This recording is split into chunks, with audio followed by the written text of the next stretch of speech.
On sait aujourd'hui que l'idéal serait de réinscrire l'économie en général et donc l'entreprise en particulier dans ce qu'on appelle les limites planétaires, avec ce plafond, ces limites écologiques à ne pas dépasser, par exemple la question du climat, la question de la biodiversité, et puis ce plancher, ce seuil indispensable de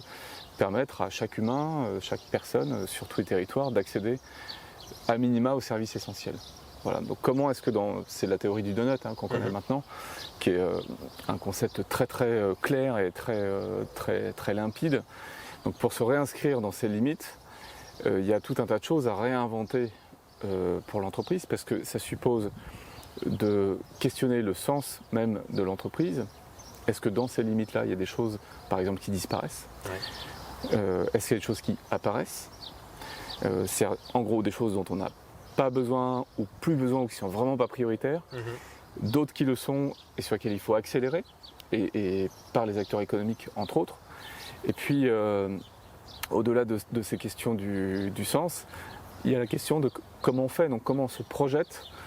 dans un avenir à 5 ans, à 10 ans, à quoi on ressemble, et aussi peut-être quelles limites on se fixe comme entreprise. Est-ce qu'on est dans une entreprise par exemple qui va croître indéfiniment,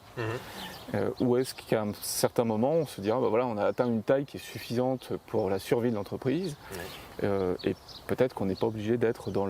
l'imaginaire, et c'est là qu'on touche la question de récit, de la croissance éternelle, voire de la Startup Nation, de la licorne, donc de l'hypercroissance en fait, qui, même si en réalité elle touche assez peu d'entreprises, finit par produire un cadre, pas seulement intellectuel, mais aussi un cadre émotionnel, dans lequel les entrepreneurs se voient.